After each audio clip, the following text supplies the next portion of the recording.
ID card मेरे ख्याल से सबका होगा, बना हुआ नहीं है तो you need to know the process and then we will conclude this session कि ultimately what is the crux of this thing. ठीक है, जल्दी जल्दी वाइंड अप कर देंगे. सो फर्स्ट इज, देखिए इंडिया के अंदर if you have attend the age of 18 years, 18 साल से ऊपर की अगर की एज है, then you have got constitutional right, संवैधानिक अधिकार है वोट कास्ट करने का. मगर ये राइट एक्सरसाइज करना, इसका इस्तेमाल करना आपके लिए ऑप्शनल है, कंपल्सन नहीं है. Right, if you wish to exercise your right you can, if not then it's fine. और शॉकिंगली हम बोलते हैं विलेजर्स, इलिटरेट, वो लोग कुछ नहीं करते. The statistics are entirely different. Voters की अगर बात करूं पर्टिकुलरली मेट्रोपॉलिटन एरियाज में, सिटीज में, राइट, रूरली अर्बन एरियाज की बात कर रहा हूं, वो उनके अंदर टेंडेंसी है कि वो जिस दिन इलेक्शन का डेट डिक्लेयर हो गया उस दिन वो मान लेते हैं मूवी देखने जाना है, रेस्ट करना है, रेस्टोरेंट में खाने जाना है, छुट्टी है. राइट, और कोई प्रॉब्लम नहीं है इस चीज से मेरे को, ठीक है, मत जाइए वोट डालने, क्योंकि ऐसा वोट ना डालने के नेगेटिव इंप्लीकेशंस शॉर्ट टर्म में सामने नहीं आते, but in the long term बाद में चलता है कि इसके consequences they were terrible, because absolutely voting is important. Why? हमारे यहाँ पर एक प्रथा है कि जो भी चुन के नेता आएगा, चाहे वो किसी भी पार्टी का हो, हम उसके बारे में स्ट्रॉन्ग ओपिनियन रखते हैं. राइट, ये काम अच्छा करा, ये काम अच्छा नहीं करा. हम न्यूट्रल नहीं है, ये चार पर्सनैलिटी आपके सामने, हम जितने लोग बैठे हो, everybody might be having one perception और the other about this individuals. और जब हम इनसे डिससैटिस्फाइड हो जाते हैं तो हमारे पास एक ही ऑप्शन रहता है, सिस्टम पर फॉल्ट डाल दो. डेमोक्रेसी फेल हो गई है हमारे देश में, it is not functioning properly. बिल्कुल ठीक बात है, मगर एज एन इंडिविजुअल हम क्या कर सकते हैं, और the people can do to deepen our democratic roots. अपनी डेमोक्रेटिक रूट्स को और मजबूत करने के लिए हम क्या कर सकते हैं, चेंज लाने के लिए व्हाट वी कैन डू, उस बारे में हम ज्यादा डिस्कशन नहीं करते. जो चुन के आ गया इलेक्टिव जो है, जो भी लीडर है, उसको क्रिटिसाइज करने में वी आर फाइन.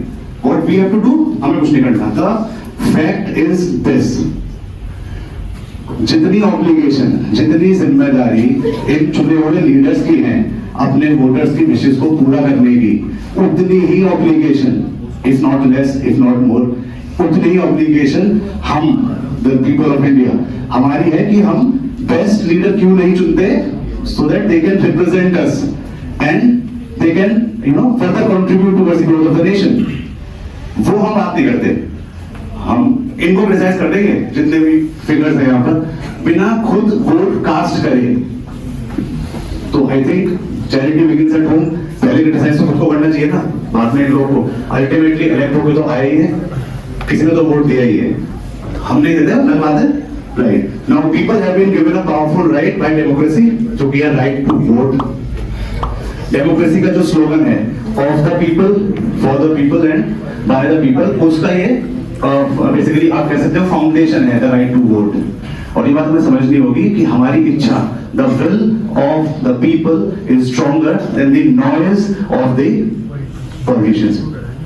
राइट, तो बजाय इसके कि हम वेकेशन माने उस दिन को कि छुट्टी का दिन है, अभी भी आएगा, है ना, हम पॉजिटिव की छुट्टी रखेंगे, सब कुछ बढ़िया रहेगा, बजाय उसको वेकेशन मानो वेकेशन, वोट डालने में कितना टाइम लगेगा, go and cast your vote and then do whatever you want to do, right? But do not skip that, because it is actually a nation building process. You guys being the youth of the country should understand this thing. So reason मत दो कि मुझे vote क्यों देना है, right? क्यों vote देने जाऊं, वो अपने आप में एक सिली कॉन्सेप्ट है. Although legal obligation, फिर बोलूंगा कोई नहीं है आपके ऊपर, इसको एज अ कंपल्शन लेकर आप चलेंगे, so that would be better, because हम ये कह सकते हैं राइट टू वोट हमारी पॉलिटिकल राइट है, मतलब राजनीतिक हमारी एक है ना, हमारा हक है, हमारा कानूनी अधिकार भी है, और हमारा संवैधानिक अधिकार भी राइट टू वोट है. So please exercise it before you go and criticise the next chosen leaders next time. Then again क्यों इंपॉर्टेंस है, क्यों इंपॉर्टेंट है इलेक्शन. हमारे जो डेमोक्रेटिक नेशन है तो यहाँ तो और ज्यादा जरूरी है. इलेक्शन वो प्रोसेस है जिसके थ्रू आपको पता भी है किसी भी कंट्री की पॉपुलेशन एक गवर्नमेंट को इलेक्ट करेगी और वो गवर्नमेंट फिर उस कंट्री को आगे इफेक्टिवली रूल करेगी. और ये process democratic country like ours में और भी ज्यादा क्रूशियल हो जाता है. Is this fine? अगर इलेक्शन होने बंद हो जाए then there will be monarchy, dictatorship and authoritative rule. यही होगा, है कि नहीं? फिर हम बोलेंगे कि क्या चल रहा है.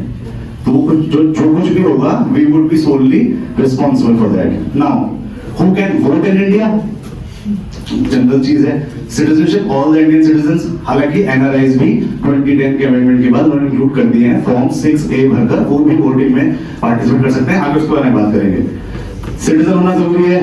Age requirement minimum 18 years of age, right? Adult suffrage है यहाँ पर, तो वो आपका मैंडेटरी है. फिर इलेक्टोरल रोल जिसको बोलते हैं वोटर लिस्ट, उसमें आपका नाम इंक्लूडेड होना चाहिए in your respective constituency. Then उस कॉन्स्टिट्यूएंसी में आपका रेजिडेंस हो. परमानेंट रेजिडेंस है तो बहुत बढ़िया, और अगर टेम्परेरी है then it should be at least 6 months of temporary residence within that constituency. सारी चीजें एलिजिबल कहीं ना कहीं तो हो रहे होंगे अभी तक. नेक्स्ट वाले का पता नहीं. Individuals should be mentally sound. हमारा right frame of mind होना चाहिए, and you should be capable of making your own decision in order to vote.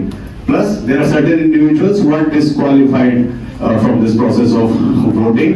That might be due to criminal offences or if somebody who has been declared as bankrupt.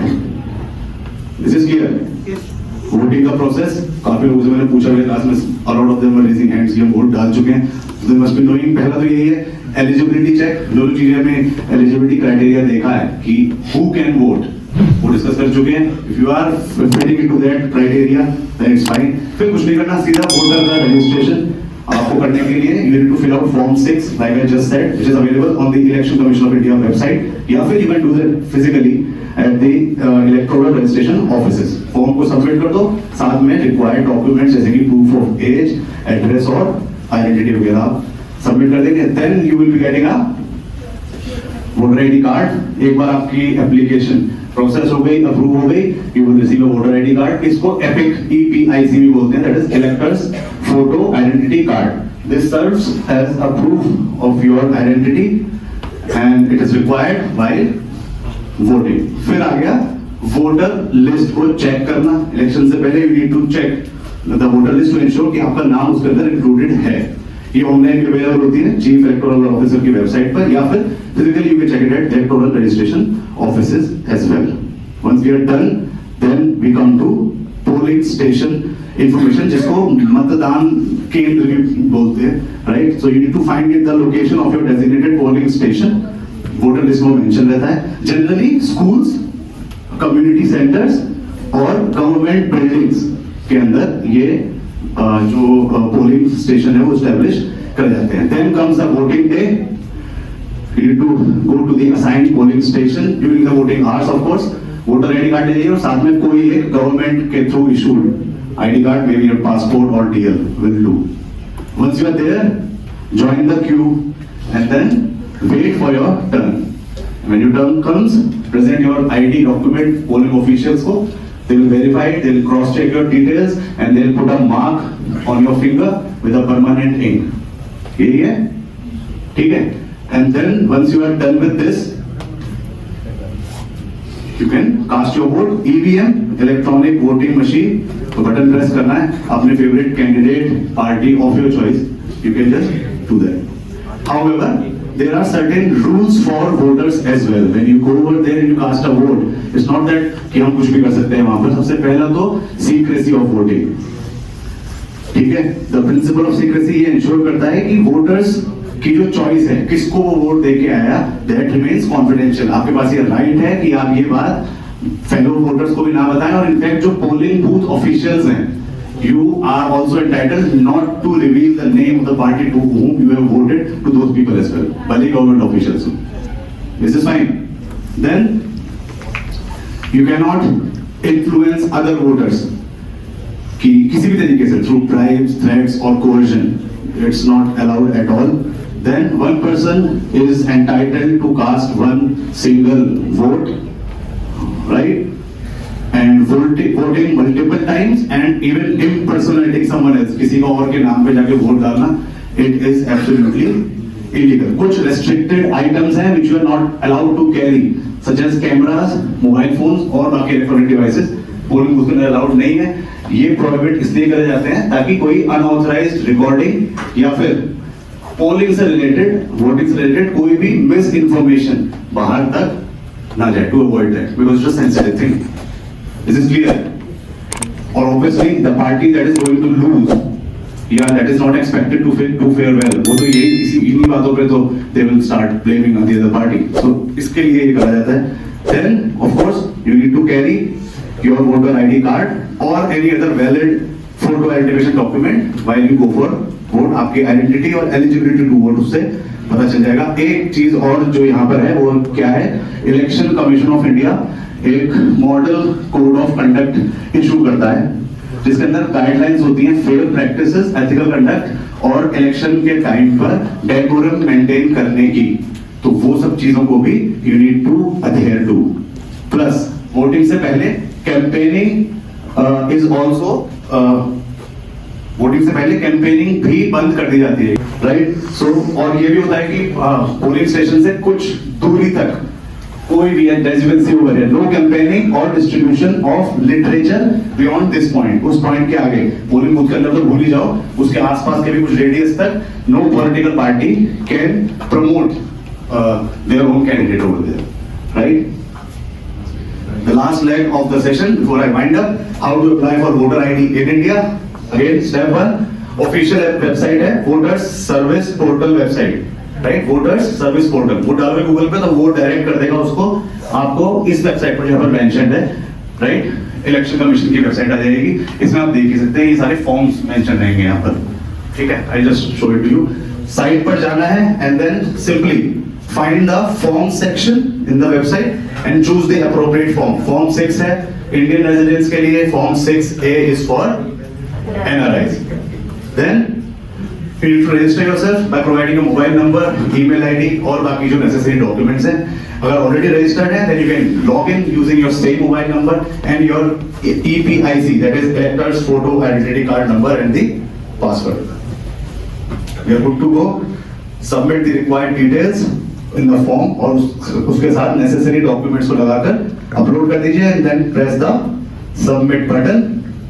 You will receive an email जिसमें एक link होगा आपके personal voters ID page का.